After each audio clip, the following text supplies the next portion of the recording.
Molly May, will you come out to play? Your smile takes the edge off of the day, and you're a light that brightens. This is Molly May, a Bod Pause Pod and other nice stuff with me, Molly May. Yeah, hey there, Jabish. It's me, Molly May. So this morning, I was really fucking excited about what I was wearing, which I was really excited to report. Like, I had this whole thing planned out in my head that it's my what I can't take off this week. But I think I'm just going to do what I can't wait to take off this week, which is the same stupid fucking garment I'm wearing. I almost went home over lunch to change because I hated what I was wearing so much. And it was just, the vibes. So you know how like the day starts fine and then, oh, ew, like the longer I wear this outfit, I feel like a giant turd throughout the day. And so that's me right now. I did not go home over lunch and change. And I'm still in this giant turd outfit. There was one Christmas. So it was like, dude, that was cute, right? She's a snake. I was going to say she's a Slytherin, but I don't really know much about Harry Potter. And I feel like that I would be lying if I called myself I know that it's like the guy that has the hair like me. I probably would be a Slytherin, actually, from what I know. But I don't know much, so redact all that. So Christmas, like 2 or 3 years ago, I had tried to go from my platinum blonde hair that was like so grotesquely damaged. This was before Olaplex was a thing. Back to my like naturally auburn hair. You know how you like remember stages of your life by like what your hair was doing at the time? And at this time, my hair was like grotesquely damaged. And I had gone from like 7 months of platinum and I tried to go straight to auburn and it just fucking killed it beyond. I had like a nasty haircut because I didn't want to lose the length. And I was just like going insane, like, who am I? And my haircut was so bad. So I just tried to like slick it back with like a little bit of a bouffant. It was very, oh my God, I just watched it. It was very Christian Bale, American Psycho hairdo. I was like, oh shit. And this is the Christmas that I had a giant olive green onesie as pajamas. And my grown adult siblings, actually, no, it was just my brother because it's, what grown adult brothers do is make fun of their little sisters. But it's welcomed. It's his way of loving me. But he kept telling me, and like it catches on, right? Because his jokes are good. And then so everyone starts telling me that I look so fast with my fast hair because my hair was slicked back and it did this stupid fucking like slopey thing in my fast onesie skiing outfit. And I mean, like, I did look like all those things. And then the nickname, maybe like day one, it's Christmas and you're all just like stuck in the same house together. And then the nickname shifted to Sargent Hambone because I looked like Kim Jong-un, because I looked like I was a militant in the North Korean army in this olive green one-piece suit with my fucking hair. So today, I fucking put on this new long sleeve olive green jumpsuit and I'm so jazzed about it, right? Like, I when I bought it, I really was going for like more of a boiler suit moment. But as the day went on, it doesn't look like that. And I get to work, and then I'm just like, oh my God, I fucking look like Sergeant Hambone. This is a full-on Sargent Hambone look. And then I started sweating in the fabric, and it's like, what would you call this? It's like a cheap, thin, like faux poly blend, where if you like get it wet or if you sweat a little bit, it just like runs. And it's like, it's the opposite of like moisture wicking. It's like you spill on it or like you drool a little bit out of your mouth. And it looks like you're leaking. Like, it's not cute. And I'm getting, like, terrible fucking crotchy cramps. And, like, every half second I was like, oh, I'm going to have, like, my period's going to come. And then it's just going to, like, it's like watercolor paper. Like, if any kind of liquid gets on this material, it's just like, like a ShamWow. It's like the opposite. It's this... It doesn't, it's like a ShamWow in the sense that like it sucks up all the moisture. But the beauty about ShamWows is that it doesn't go, like you can't see it. So I'm walking around like looking like I'm wearing a fucking tie-dyed outfit today. It's so fucking stupid. So what I can't wait to take off this week is this stupid ass jumpsuit. And like if I want a boiler suit, I should just go to the farm store with Dad and get like a fucking set of coveralls. Like I have that easily at my disposal. So like now I can't wait. I'm just gonna like put a shopping list. Put on my Christmas list. I'm gonna put a shopping trip with Dad. We're just gonna go to the farm store, and I want to buy Red Wing boots and a real deal fucking like Carhartt red cap boiler suit. So that's all to kick off the amazing weekend that I had, and it will all come full circle as to why I'm so obsessed more than ever with boiler suits and Red Wing boots. Like, yeah, I'm Molly May, and I'm here to haul your corn. Yeah, cute. Yeah, I can't wait. Yeah. Like my dad's voicemail is so sweet. So when I do that voice, it's like, it's how my dad talks. It's so sweet. Yeah, hey there, Mollinator. Yeah, that's so great. So Dad's voicemail notoriously, since he's ever had a phone. So the phone lady is like, you have reached Ed May. Please leave your message after the tone. And it reminds me of Karen Filippelli, when Rashida Jones's character came on The Office and they merged with the Scranton branch, and she was figuring out her voicemail like straight to the point, perfect. Ed May. It's so good. Also, like before I forget, jumpsuits / boiler suits can be hard. Like here I am walking around feeling like a fucking turd all day. So making it your own is crucial. And today I could have done better because I kind of felt like I was just wearing pajamas. And the easiest thing, because a lot of time these jumpsuits will come with like their own cloth style belt, right? So my first bit of advice is to put that in the fucking drawer. And honestly, you'll probably never pull it out again, but someday you'll be like, this belt is too much. I need my cloth one that this came with. I've never done that, so I should just throw them away. But I do have a drawer full of like old cloth belts, and I'm like, oh, I should keep that, but no, never put it back.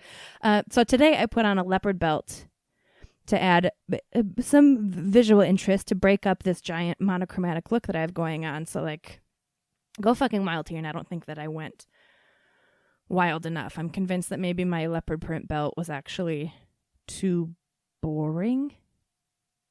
So like now that I'm thinking about it, maybe this Sargent Hambone could be broken up with like my Claire V hip pack. Like make it cool. I kind of looked like a old lady today, or with like a red belt with gold embellishments and just like a very Gucci color story.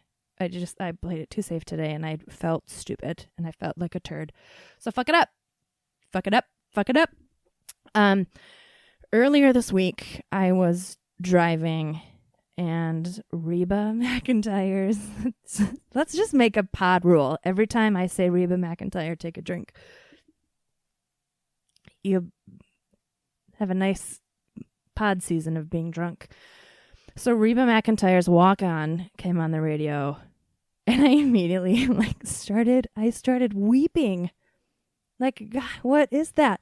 And so the song came out in 1990. I just looked it up, but I don't remember it as a kid, and that was my the height of my Reba time. So it was interesting to me that Walk On by Take a Drink, Reba McEntire triggered my tears. But it's just it's the part, I don't know how to describe it because it's so quintessential Reba, where other artists take a breath, Reba does this her country twang slide into the next stanza.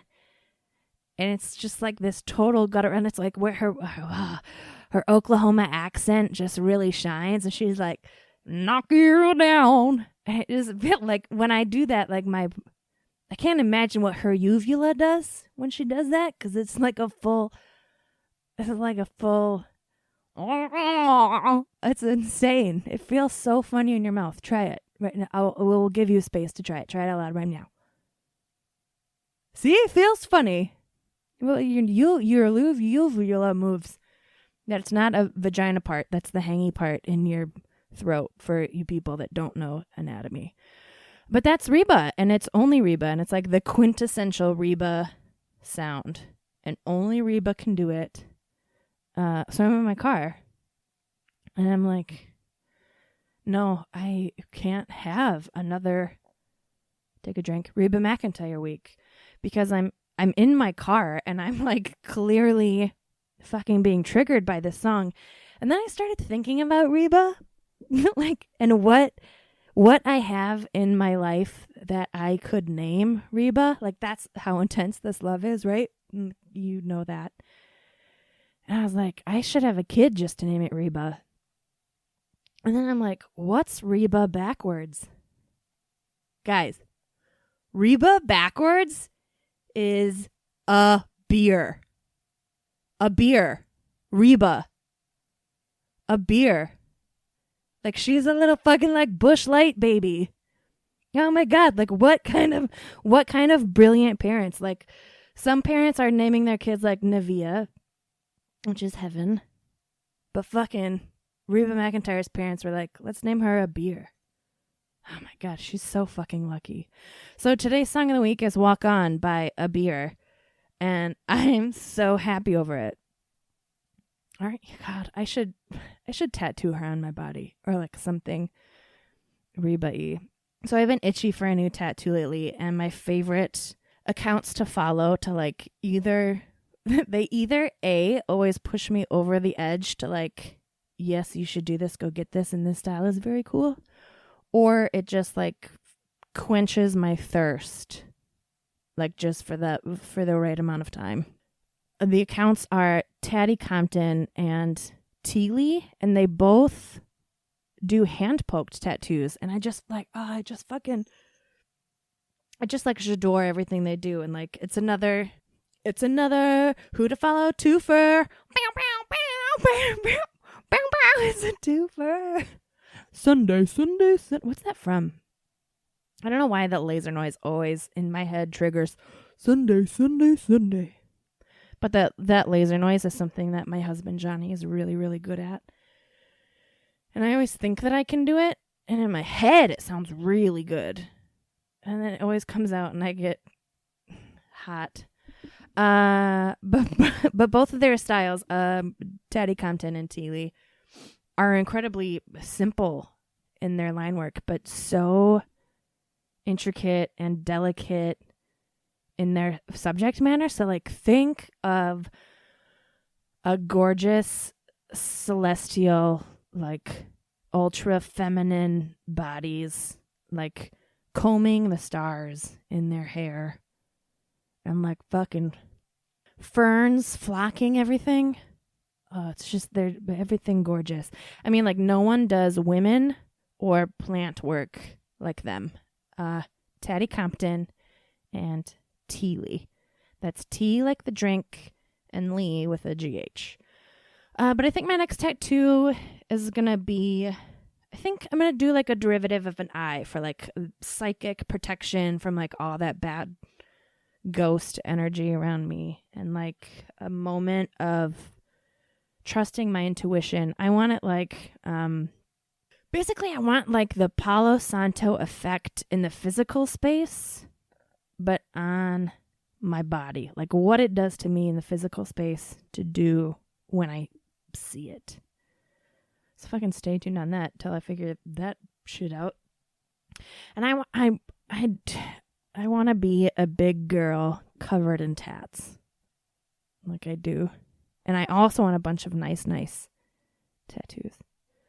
So nice. I'm actually going to back up 10 pages. My husband is a potter, more specifically and most often a wood fire potter. So he fires all of his pots in an outdoor wood fire kiln, you know, where you're like, you chop the wood, and it's like, you guys, it's really fucking hot to watch a hot guy like Johnny fucking chopping wood. And then you got hot in this turd outfit again. And then you throw it in the firebox, and there's ash and atmospherical changes in the kiln that delivers different information on the pots. Whereas a gas kiln or an electric kiln, you'll get more of, it's more of just like think of like a convention oven, or like a regular oven, where you'll get more of an overall consistent look. Like think of like fancy glazes that you get in a gas or an electric kiln versus like this came from the earth and it is rustic and earthen. Like that's what, if Johnny's pots could talk, that's what they'd say. I am an earth pot. So sorry, Johnny. So I know all of this from being a potter's wife, and I adore being a potter's wife. And he's probably listening right now saying, "Oh shit, she got half of this wrong." But I really don't think that I did. So my husband is the son of 2 architects. So he has such a gorgeous brain and understands the architecture of the kilns like no potter I've ever met. And when he builds kilns, he also builds kilns. It's also very hot to witness. He can visualize and understand how the flames will curve around and react within the kiln, and then how the ash will fall and affect the pots, and like the atmospheric change, X, Y, and Z. And it's like, it's all so fucking gorgeous, right? But I've always wanted to collaborate with him. And like, I mean, we have in the past, and we went to fucking art school together. And I've always wanted to make white on white, very simple, very basic pots. And that's just never aligned for us. Wood-fired pottery does not produce porcelain, high shine, white pots. Until one night we were playing around in our basement. Johnny built a quick and dirty little studio in our basement. It's actually, I say quick and dirty because he's so fast, but it's like a very impressive little studio that he built in our rental townhome. So we were messing around in the home studio with some porcelain that was secondhand to us. And Johnny was just making like simple basic forms. And I was basically just going in and like, I call it fucking them up, but that's not, Johnny's like, you gotta stop saying that. Because I'm actually just like carving into them. And shit really hit the fan for us. And we were like, yo, let's make up a form where we can not only store Palo Santo, but burn it.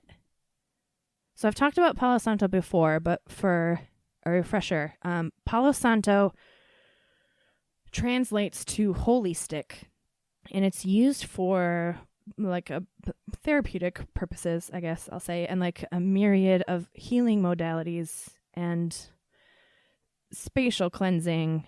But what I personally really love it for is It helps me focus my meditations because it really helps me control my breath and be really mindful of my breathing. So it burns like incense, like where you light it on fire and you let it smolder. So this shit is notoriously just a bitch to burn. And in terms of so you hold it to light it, and you hold it while it burns, and you hold it when you blow it out. And then you set it in a ditch. A ditch? You set it in a dish. Fucking put that shit in a ditch. And it just fucking ashes all over and goes out because you're lying it down horizontally. But what my brilliant fucking husband did, he basically just created a lidded jar. And the knobby guy, I'm losing that word. What do you call the top of the grabber? The pull on the jar, the top part. This is where Johnny will turn red in the face and write a letter to the editor. The pull on the jar is hollowed out. So you sent the Palo Santo in the hole of the pull. I'm going to call it the pull. God damn it, what's it called? Well, here on Molly May, we call it the pull. So you set it in the little hollowed out area, and so it burns vertically. And then it just sits there. And it's so fucking genius. He's fucking brilliant. And then the lip of the jar rests on the inside, so it also catches the ash when it falls. And motherfucking ta-da! A Palo Santo burner holder. That's so good. And so Johnny and I set out to create Nice Nice, which is our ceramics collab. And so Johnny makes these simple, gorgeous forms, and then I carve, and fuck them up. I carve these simple, geometric patterns, which is so my day job, what pays my bills, is I am a user interface designer. So I'm a pro at digital mark making. And, right, I'm making websites and apps that are pixel perfect and precise. And for me, digital mark making it's focused on the perfection of the marks. And, well, it's impossible to do when you're carving into wet fucking clay. So it's been an amazing challenge for both of us. Because like I said, Johnny is this wood fire potter who's being challenged to fire to cone 6 and create these white glossy pots. Cone 6 is such a buzzword. And now I realize that I said it out loud. I don't really know what it means. It's I'm pretty sure it's a temperature. This is where he's going to write a second letter to the editor. Yeah, because I think his wood fire... We should call him and get him on the phone right now. That'd be so funny. Because a wood fire is cone 11, 12. Anyway, there's they have a really cool visual marker, and that's how you know how hot a kiln is. And so Johnny, we fire our pots to cone 6. And we get white glossy pots, and it's very exciting. So Johnny throws in clay, I carve. And then we slip in porcelain. So a slip is basically liquid porcelain that we dunk in there. And it is basically, it sticks to the pot. And you just fucking dunk it in this 5-gallon bucket. So we bisque fire these pots in an electric kiln. And bisquing is think of it as their first baking experience. To make pots that aren't wood fired. Think of it as a twice baked potato. Because you have to cook your pots twice. I don't need to describe what a fucking twice-baked potato is. It says it in the GD name. And then we do a clear gloss. I'm still on. I have twice-baked pots. And so after the bisque fire, we do a clear gloss and glaze fire them. And that's when they come out all fucking sparkly. And every firing, you can expect some little nugget babies not to survive. And that's sad for everyone involved. But that's why you always make extras of the twice baked potatoes, because you never know who's coming for dinner. And so, because Johnny is married to a chronic Instagrammer, if you're new to this, that's me. This entire process was put on the internet. And it's honestly like really fucking wild, because people legitimately got excited about it. And like this cute little nice community was kind of formed. And it was like, it was such a cool, like, I don't know why I'm talking past tense, because it's still very much this cute little fire under our bellies of like, no shit, like maybe this is a thing. Like we should keep fucking doing this.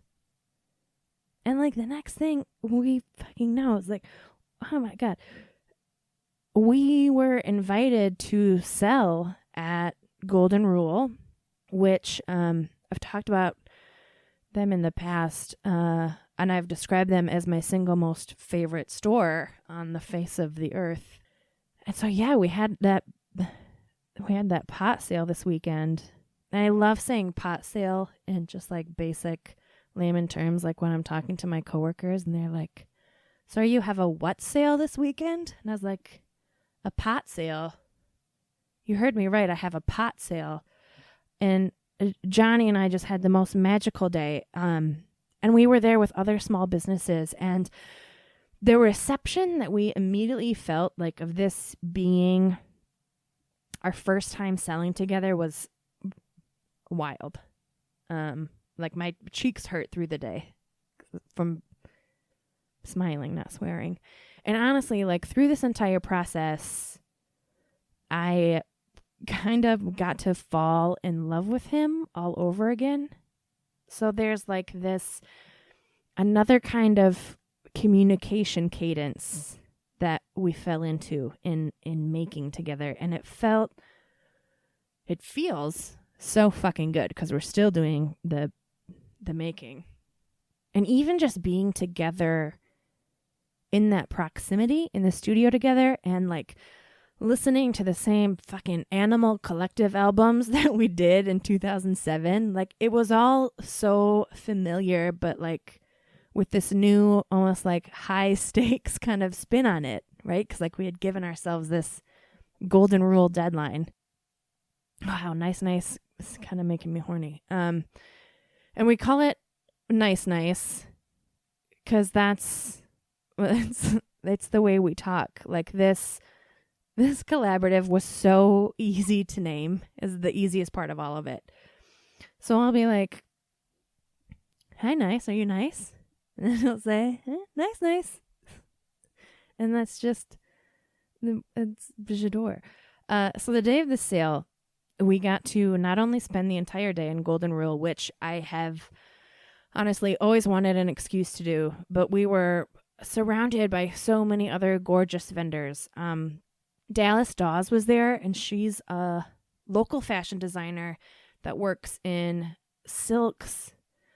And I'm like, God fucking damn it, I bought the world's most luscious scrunchie, like a rust-colored silk scrunchie. Oh, let that sink in. You fucking meditate on that rust silk scrunchie. And then halfway through the day, she comes up to me and she's like, I think you're so, this is what she said to me exactly. I would never misquote this because it's a little narcy. She said, I think you're so gorgeous. Do you model? And like, if you ever want to like scooch someone's day up a notch, that's what you fucking say to them. So I'm like, no. No is the answer, but like I stumbled over fucking telling her no. Oh no, I'm not a model. And I was like, and I fucking responded like, talk about foot in the mouth. I was like, I mean, Instagram. No, you dumbass. God, I was very caught off guard and blushy.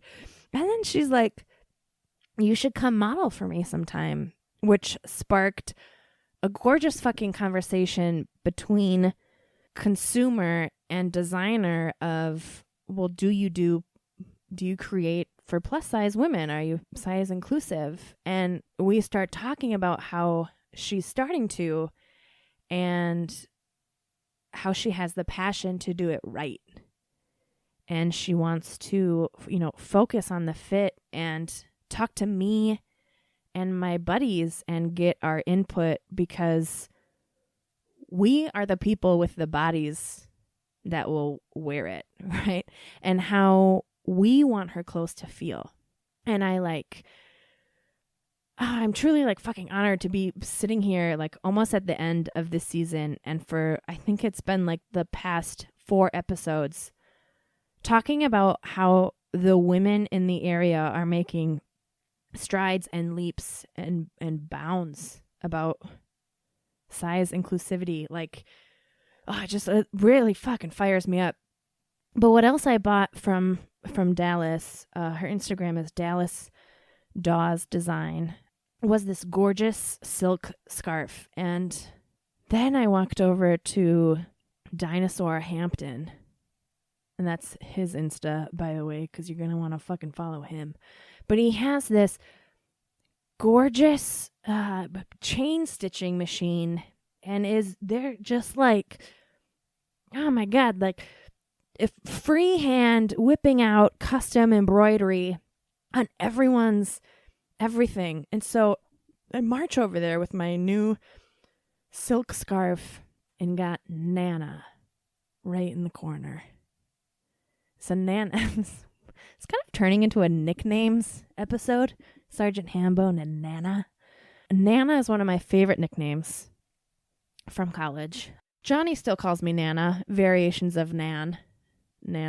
And when I lived with my roommates Mel and Muff, I had 900 jobs, and I was always leaving and going to work, and they'd be sitting there watching the Jersey Shore, and I was so fucking jealous, and watching Gossip Girl in real time. God, I was fucking jealous. But they'd sit there on the couch and scream, Nana's got to go to work so we can eat. Nana can't go out. She's got to go to work and be a Nana. And it's stuck, and I love it. So Dinosaur Hampton just has this like 100% unrivaled energy, and he just goes and goes and goes and is working this gorgeous giant sewing machine all day, and just like, and it's like specifically like an industrial chain stitching. So it's not like your grandma's making quilts. This is like a big fucking table he had to drive out to North Carolina. He bought it on eBay. And the woman was like, local pickups only. And he's like, please hold it for some days. I'm going to drive out and get it. And then he taught himself. It's so fucking cool. And he's just sitting on this giant machine all day and just like hollering and having the best time. And like, so part of the reason why I want a boiler suit so bad is so he can make me like sick fucking stitching on the back that's just like fucking Nana. Which brings me to 1130 Forever, who is a calligraphist? That's someone who makes maps. A calligrapher. I think I'll call her a calligraphist. I don't know if that's a word, but it is here today. But she's like, so there's like a lot of handwritten, hand lettering stuff being done right now. And her style is totally her own. And she's working with, like proper India ink and brush. And it's total ASMR inducing. Like watching the both of them work, I was like, just fucking drooly all day. And she made me a 5x7. It says "suck my dick." Of course it does. Done in the most ornate, gorgeous, hand-lettered moment for my studio. 1130 Forever. She's gorgy. And next to her was photographer Victoria Campbell, who has the world's most endearing accent. And she should do some fucking ASMR shit. She was so fun to talk to just because I could just listen to her I listened to her for a day and that wasn't enough. And she's a photographer that just has this amazing eye for fauna and like the best cow print I had ever seen. Like when we got there in the morning, she was already set up. And so Johnny and I were there alone and I marched over to this cow print and I sent an immediate MMS text to my entire family. And I was like, we as an entire family need this cow photograph. It's so good. And then right across from her is like this, I'm getting so ridiculous. It's fucking Lucy and Co.